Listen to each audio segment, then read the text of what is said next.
It's the year 2563, 3 centuries after a massive war called the Fall. Dr. Ido, who's basically the world's least picky treasure hunter, is scavenging a scrapyard when he stumbles upon a beat-up cyborg girl. Amazingly, her brain still works.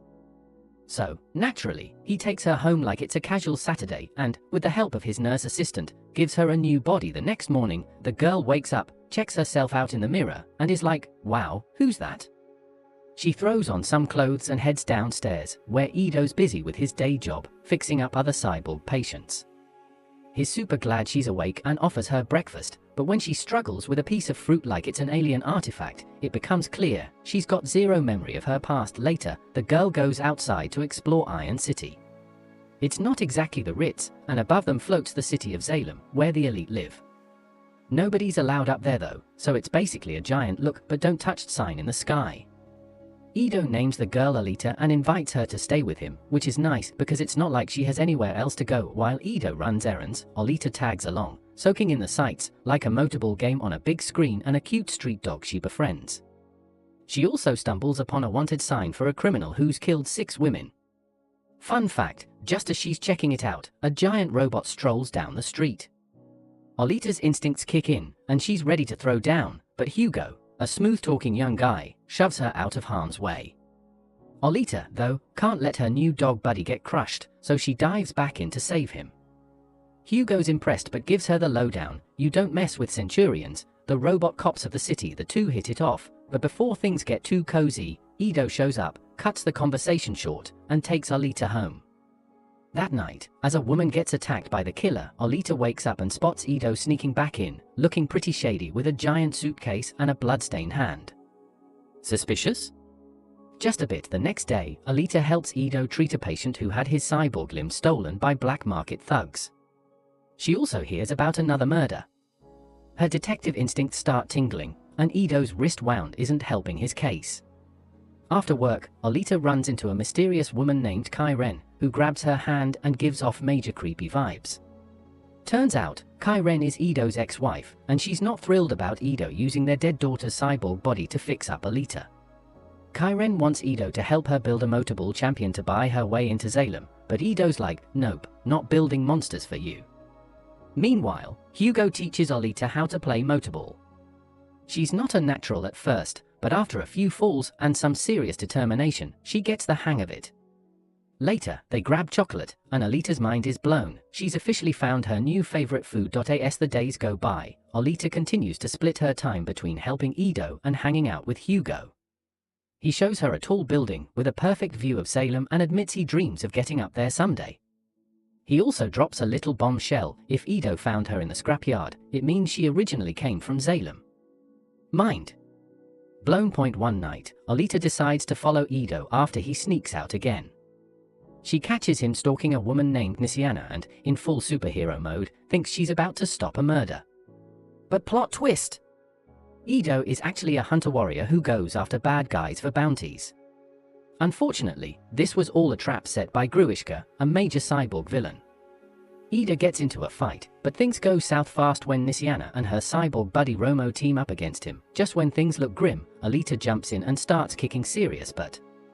She takes out Romo like she's been doing this her whole life, and then goes after Nisiana. Gruishka can't believe what he's seeing, so he decides to fight her himself.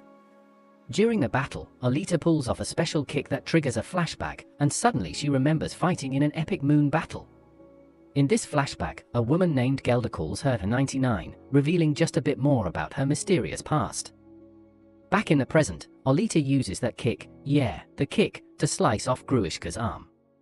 She grabs Ido's side and goes for the finishing blow, but Gruishka, being the drama queen he is, escapes by digging himself into the ground.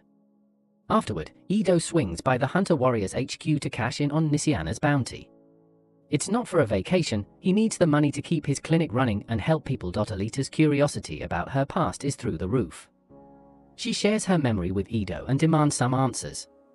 So, Ido takes her home and spills the beans. He had originally built the body for his daughter, Alita, who had been wheelchair-bound. One day, a strung-out patient came in, looking for drugs to get pumped for a Motorball match. When he didn't find any, he killed Ido's daughter. And if you're thinking, wow, that escalated quickly, you're right. Kairen, Alita's mother, couldn't handle the loss and left Ido, with revenge in his heart, went after the killer and discovered, hey, I'm actually kinda good at this hunter-warrior thing. So, he kept at it. Ido gave the body to Alita, but her brain and core are originals. And the kicker? Her core is powered by an antimatter micro-reactor. She could literally power the whole city if she wanted to. Oh, and by the way, this tech hasn't existed since before the fall, which makes Alita a 300-year-old teenager. Awkward. Meanwhile, Gruishka, licking his wounds, reports back to Kairen. He's in awe of Alita's fighting skills. Just as Kairen agrees to patch him up, Vector pops in for a little chit-chat. But suddenly, Gruishka pulls a Jekyll and Hyde because Nova, Zalem's big boss, starts speaking through him. Nova reveals that Alita knows Panzerkunst, a lost fighting technique. He orders Kairen to upgrade Gruishka and send him back to take out Alita. As a sweetener, Nova promises to send Kairen to Zalem if she cooperates. Of course, because who wouldn't want a one-way ticket to the elite city? Later, Ido digs into the bounty list and discovers something odd. Gruishka isn't even on it. Somebody's pulling some serious strings. Alita's fired up and wants to become a hunter-warrior, but Ido shuts that down real quick. Furious, she storms off and runs into Hugo, who takes her to a Motorball match for some distraction. As the players go wild on the field, Hugo gives Alita the inside scoop: if a Motorball champion wins, they get a one-way ticket to Zalem. That gets her attention. Meanwhile, Kairen and Vector are also watching the match, building custom cyborgs for Motorball. When a player wins who isn't one of their creations, Chiron's like, I want his parts. Fast forward, the poor guy is celebrating his win when a group of jackers trap him, steal his arms, and toss him into a van. And guess what? Hugo and his friends are the jackers. Turns out, they've been doing this dirty work for Vector. The next day, Hugo and his crew take Alita to a lake outside the city to show her a ship that crashed during the war. Hugo thinks it might jog her memory, so naturally, Alita dives in like it's just a regular swim. She finds the ship, breathes just fine underwater, because of course she does, and unlocks a mysterious force field. Inside? An advanced, armored body, something that screams superweapon. She takes it back to Ido and says, I need this. But Ido refuses. Why? Because the body is called a berserker, and it was designed for war. Ido wants Alita to live a normal, non-weaponized life, but Alita isn't having it. Ignoring Ido's warnings, Alita heads to Hunter Warrior's HQ to register as one herself. With her shiny new Hunter Warrior ID in hand, she drags Hugo to the bar where all the hunters hang out. The street dog from earlier? He tags along too, because why not? In the bar, Zapan, the local big shot, tries to belittle her for being a little girl. He brags about his sword and introduces the crew, including McTeague and his cyborg hounds, who look like they mean business. Alita brushes off the taunts and gives an inspirational speech to the crowd, suggesting they team up to take down Gruishka. The hunters? They think it's a joke. Zapan mocks her, so Alita hits back with an insult that leaves him fuming. He attacks her, but oops, Alita easily wipes the floor with him. She then challenges the entire bar to a fight, promising that if she wins, they'll have to help her. Cue the epic bar brawl. Alita takes on all comers, and even McTeague's impressed, watching her handle the fight like a pro. Hugo pitches in too. Just as things are heating up, Ido shows up and shuts it down by threatening to charge everyone for repairs. As Ido scolds Alita for her choices, guess who crashes the party? Yep, Gruishka. He kills a random guy to show off his new upgrades and demands a rematch with Alita. The dog tries to defend her, but Gruishka kills it. Furious, Alita uses the dog's blood to paint warrior stripes on her face, and the battle begins. Gruishka makes a hole in the ground, dragging Alita into the ruins of the old world for a proper showdown. She fights hard, but this time, Gruishka's upgrades give him the upper hand. He injures her leg and messes with her head by claiming they were both created by Nova. This leaves Alita shaken. The next time Gruishka strikes, Alita fails to dodge and ends up losing most of her body.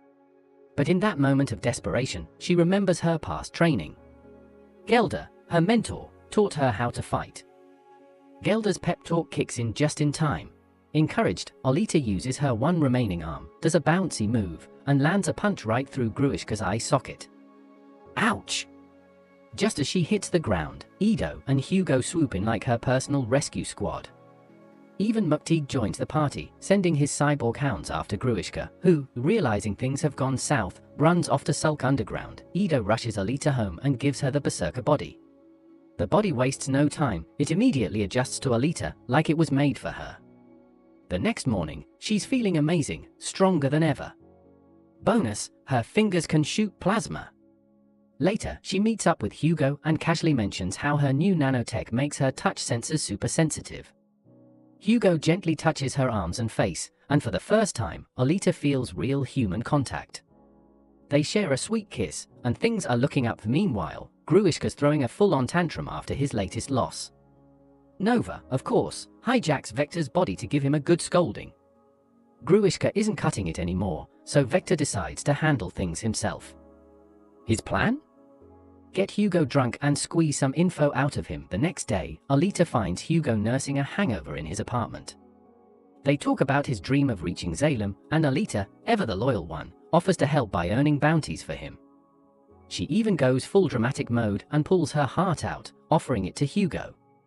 He quickly declines, because who needs that kind of pressure, and instead tells her Vector wants her to play Motorball. Alita agrees, on one condition: Hugo has to be her coach, and they'll go to Zalem together if she wins. Of course, Zapan's lurking in the background, watching all of this unfold. The night of Alita's big Motorball debut, Ido equips her with custom-made skates, and Alita chooses number 99, an ode to her memories. But here's the twist: Vector's bribed the other players to kill Alita for a huge reward. Elsewhere, Hugo finds Tanji and his friends stripping parts off a cyborg. Hugo announces he's done with this dirty business. Tanji isn't thrilled, and they get into a fight. Things escalate when Zapan shows up, kills the cyborg, and frames the jackers for it. He even wounds Hugo's shoulder for good measure. Tanji tries to help but gets killed by Zapan's sword. Hugo throws a Molotov to distract him and takes off running, but Zapan isn't letting him go that easily. Back at the stadium, Vector and Kairen are up to no good, watching as Alita's opponents, who are all bounty hunters, line up to take her down. Ido quickly realizes it's a trap and warns Alita through her comm system. But Alita, being the fearless fighter she is, decides to stay and fight. She takes a few hits, but it's no contest. She wipes the floor with them. Just as she's wrapping things up, Hugo calls her, panicked. Zapan's after him. Without hesitating, Alita jumps through the stadium's big screen, because why not, and dashes off to save Hugo. The other players chase her, but Alita's in no mood. She beats them down effortlessly. When she finds Hugo, Zapan seconds away from finishing him off. Alita pushes Zapan aside, but then the bounty screens light up, revealing Hugo is wanted for murder. Hugo comes clean, he's been a jacker, but insists he never killed anyone. Zapan reminds Alita of the Hunter's Code, and when she hesitates, he stabs Hugo himself. As a Centurion shows up demanding Hugo's body, Alita grabs him and runs. They hide in a secret spot, where Hugo swears he's innocent. They kiss, confess their love, and share a tender moment. Even with all the chaos surrounding them, Kairen, moved by their love story, and probably fed up with Vector's shady business, decides to help them. She lies to Vector about their whereabouts and secretly helps save Hugo's life. When Alita emerges, she's holding Hugo's head, literally, while his brain is safely connected to her core. The Centurion accepts this as mission complete, but Zapan isn't fooled. He tries to attack Alita, but violating the Hunter Code makes him a criminal now. This gives Alita the perfect excuse to wreck his face and take his sword. Later, Ido patches Hugo up with a new body, though it's not exactly fancy. He also drops some truth bombs. Vector's promises were fake. The only real way to get to Zalem is to become the Motorball champion. Ido knows this because he and Kairen are from Zalem themselves. They were exiled by Nova when their daughter was deemed imperfect. Ido even removed his forehead mark to leave that life behind. Meanwhile, Vector confronts Kairen for letting Alita slip through his fingers. Kairen, however, has had enough of his evil schemes. She tells him that Alita reminded her of what really matters, being a doctor and a mother. She's officially over the whole let's get to Zalem thing. Vector, not one for emotional speeches, decides to send a guard after her anyway. Alita, fired up and ready for revenge after what happened to Hugo, heads to the Hunter Warriors' headquarters, which is conveniently located in the cyborg factory building. Armed with Zapan's sword, she's like a one-woman wrecking crew, destroying all the Centurions and the bounty system with ease. Then, she bursts into Vector's office. What she finds? Chiron's body parts. Yes, Vector has decided to part her out for sale like she's an old car. Talk about dark, Alita's too stunned to react, and in her distraction, Gruishka sneaks in and lands a hit on her hip. This triggers another flashback, back during the war. Alita, Gelder, and their squad tried to climb the cargo tubes to reach Zalem. A deadly defense ring appeared and wiped out their entire army, leaving only Alita and Gelder hanging on for dear life. Gelder saved Alita and reminded her that the mission was to destroy Zalem, no matter the cost. Inspired by this memory, Alita tells her body to heal itself, because apparently, her body listens, and just like that, she's back in the fight. With only a couple of quick moves, she finishes off Gruishka once and for all. Then, it's time to confront Nova. Alita demands to speak to him, and he does the usual villain move, taking over Vector's body to have a chat. He brags about being able to see everything, and of course, he threatens to kill Ido and Hugo just to rile her up. Alita, done with his games, ends the conversation by killing Vector. Problem solved right at that moment. Ido calls Alita with bad news. Hugo's on the run because the Centurions are after him. Alita rushes to find him and discovers Hugo trying to climb the cargo tube. He's still chasing his dream of getting to Zalem, but Alita knows Nova is just using him as bait. She tries to talk him down, but Hugo's not listening. Nova sees his chance and drops a serrated ring to take them out. Alita dodges it, but Hugo gets hit hard, losing most of his body in the process. Alita makes a desperate jump to grab his hand and stop him from falling. But as they share one last loving moment, Hugo's arm starts to break apart. Despite Alita's efforts, he falls to his death, leaving her devastated. Months later, Alita has become a Motorball superstar. During one of her big matches, she dramatically raises her sword and points it at Zalem, a promise to become the champion and take down Nova once and for all.